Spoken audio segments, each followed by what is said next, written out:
गांधी से सरकार इतना डर गई है कि उनके कार्यक्रम को परमिशन नहीं दी जा रही। राहुल गांधी 17 जुलाई से सड़कों पर उतरने वाले हैं। जेनजी के लिए उनका पुराना प्लान एक्टिव हो गया है। जिस तरह से उन्होंने कोटा में छात्रों की गूंज से हाहाकार मचा दिया था, बिल्कुल वैसा ही अब वो देहरादून में करने वाले हैं, जिसके लिए उन्होंने वहां की भाजपा सरकार के प्रशासन से परमिशन मांगी। लेकिन शायद सरकार राहुल के कार्यक्रम से घबराने लगी है, इसलिए उन्होंने परमिशन देने से इनकार कर दिया है। एक दिन पहले ही परमिशन कैंसिल किया। अब राहुल करने क्या वाले हैं और क्यों सरकार में घबराहट है, बताते हैं आपको। दोस्तों, जिस तरह से राहुल गांधी कोटा में छात्रों के बीच पहुंचे थे, वो तस्वीरें पूरे सोशल मीडिया पर वायरल हुई। पूरी दुनिया ने देखा कि कैसे राहुल ने सरकार की हालत खराब कर दी। छात्र हजारों की संख्या में राहुल को सुनने पहुंचे थे। अब यही चीज वो देहरादून में करने वाले हैं। राहुल गांधी ने उसी वक्त बोला था कि ये आंदोलन अब रुकेगा तो बिल्कुल भी नहीं, सरकार से जवाबदेही मांगी जाएगी, बल्कि छात्रों की गूंज आगे बढ़ेगी। अब राहुल ने इसको लेकर एक पोस्ट भी किया है। राहुल ने पोस्ट करते हुए कहा कि महाराष्ट्र टीईटी का पेपर लीक हुआ, परीक्षा रद्द हुई, 6 लाख अभ्यर्थी अधर में हैं, 2 हफ्ते हो गए, नई तारीख का कोई अता पता नहीं। लीक करने वाले आजाद, सिस्टम बेदाग और सजा भुगत रहा है वो जिसने ईमानदारी से मेहनत की।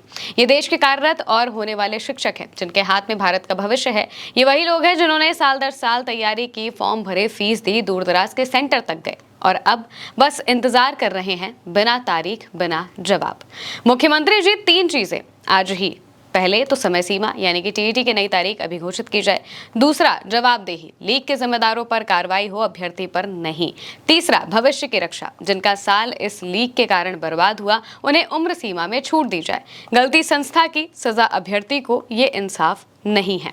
17 जुलाई को देहरादून में मैं पेपर लीक के बढ़ते संकट पर आपसे विस्तार से बात करूंगा। अब समय आ गया है कि शिक्षा क्रांति का, ऐसी व्यवस्था बनाने का जहां युवाओं को सिस्टम की नाकामी नहीं, अपनी मेहनत का फल मिले। यानी कि यहाँ पर राहुल गांधी ने साफ ऐलान किया कि 17 जुलाई को वो इन्हीं सब मुद्दों को लेकर छात्रों से बातचीत करने वाले हैं, देहरादून में बातचीत करने वाले हैं।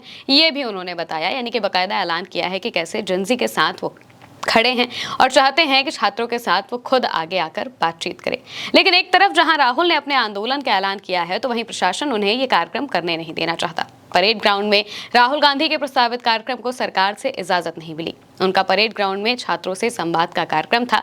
प्रशासन ने इस कार्यक्रम की अब इजाजत नहीं दी है। इसके बाद कांग्रेस नेता दूसरी लोकेशन की तलाश कर रहे हैं। प्रशासन ने ये कहते हुए परमिशन देने से इनकार कर दिया कि परेड ग्राउंड में इतना स्पेस नहीं है कि जितना स्टूडेंट्स काफी तादाद में यहाँ पर इकट्ठा हो सकते हैं।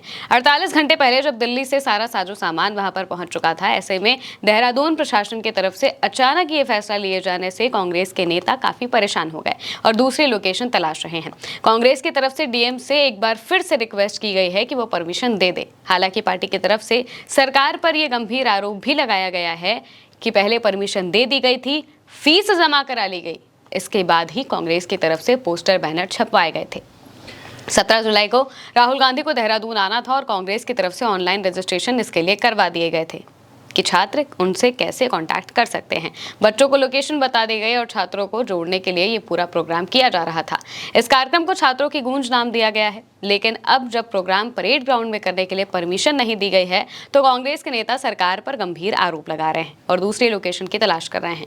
कोटा में भी राहुल के कार्यक्रम में भीड़ ना आ पाए, इसकी पूरी कोशिश की गई थी। वहां राहुल के पोस्टर्स हटा दिए गए थे। हॉस्टल और कोचिंग वालों को धमकाया गया था कि कोई राहुल के कार्यक्रम में ना जाए। लेकिन फिर भी राहुल गांधी को सुनने हजारों छात्र उमड़े थे, क्योंकि जेनजी सच में राहुल को अपना नेता मानते हैं और उन्हें पता है कि राहुल ही उनकी बात को सुन सकते हैं। इसलिए एक बार फिर जेनजी से जुड़ने के लिए राहुल सड़कों पर उतरने वाले हैं और देहरादून में एक नए आंदोलन को आप देख सकते हैं 17 जुलाई को। हालांकि परमिशन भले ना दी गई हो, लेकिन राहुल गांधी कोई ना कोई काम तो जरूर कर लेंगे और यहाँ पर छात्रों की एक बड़ी भीड़ को संबोधित करते हुए राहुल गांधी नजर आएंगे। फिलहाल के लिए मेरे यानी महिमा के साथ इस खबर में इतना ही। आप देखते रहिए उल्टा चश्मा यूसी।